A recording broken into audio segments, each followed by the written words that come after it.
Monsieur Tanguy pour le Rassemblement national.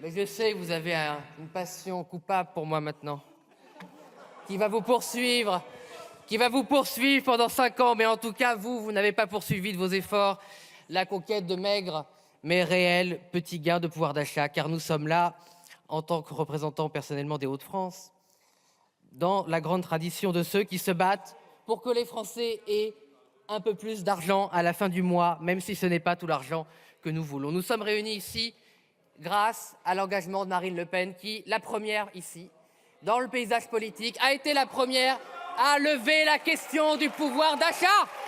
Et je tiens à la remercier au nom de tous les gens qui, à cette heure-là, vont se lever pour que le pays tienne debout.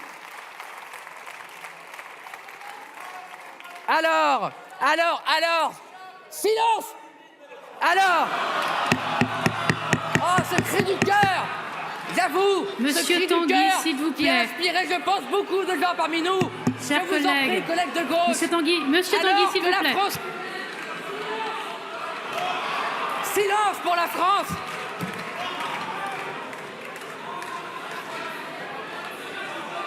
Alors, un deuxième round va s'ouvrir dans quelques heures. Ce deuxième tour, ça devrait vous plaire. Voilà le 7e tour. Vous en avez voulu un, vous l'avez perdu. Vous en avez voulu un deuxième, vous leur avez offert. Un troisième, vous nous l'avez donné. Et un quatrième, nous sommes une nouvelle assemblée. Le 5e tour, c'est celui-là, il est un peu raté. Le 6e, c'est demain, c'est le projet de loi de finances rectificative. Alors,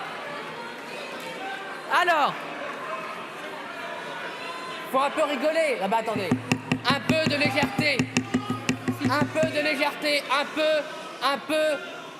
légèreté après cette nuit, ces heures qui ont tous été difficiles. Et je veux saluer, au nom de vous tous, j'en suis sûr, les agents qui ont permis à cette séance de se tenir aussi tard. Les agents en séance, le personnel de l'Assemblée, notre présidente de séance, Hélène Laporte, et même vous, les gens de gauche, quand même, parce que même si vous êtes parfois très pénibles, vous nous permettez d'être drôles. Alors, maintenant, soyons sérieux, le deuxième round, pardon. Nous avons en responsabilité voté des mesures. Alors, c'est assez ironique. S'il vous plaît.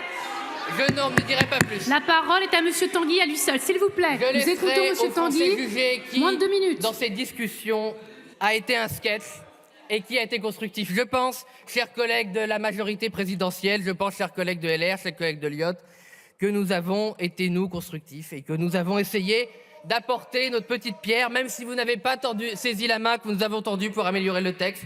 Nous avons quand même voté vos mesures. Pourquoi je l'ai dit? Car ce qui compte, c'est quand nous rentrons en circonscription, nous pouvons dire aux Français et les regarder droit dans les yeux que nous avons tenté de faire le maximum pour améliorer leur pouvoir d'achat.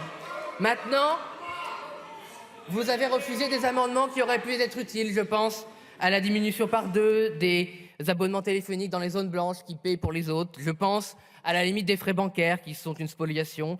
Je pense au tabou des salaires que vous n'avez pas voulu aborder et que nous réaborderons à la rentrée grâce à Marine Le Pen en proposant une proposition de loi sur la hausse de 10% sans charge. Mais maintenant, demain, nous allons parler du PLFR. Et il sera temps de parler de 2 choses qui n'ont pas été abordées. C'est notamment la baisse de la fiscalité et la baisse des dépenses contraintes. Il faut, chers collègues, faire de vraies économies, des économies structurelles pour pouvoir rendre de l'argent aux Français. Dès demain, j'espère que nous pourrons le faire ensemble. Il y a de nombreuses économies sur l'immigration, il y a de nombreuses économies sur l'Union européenne que nous pouvons faire ensemble pour rendre de l'argent aux Français. Enfin, demain, il sera temps d'aborder le grand sujet de la TVA. Depuis Ça 30 ans suffit, dans ce monsieur pays, Ruffin. la Ça TVA suffit. est devenue le socle injuste, le choc spoliateur de notre système fiscal. Il n'est pas juste, la TVA n'est pas un impôt juste. Nous allons proposer d'en rendre une grande partie au peuple de France. Il faut rendre de la TVA au peuple de France.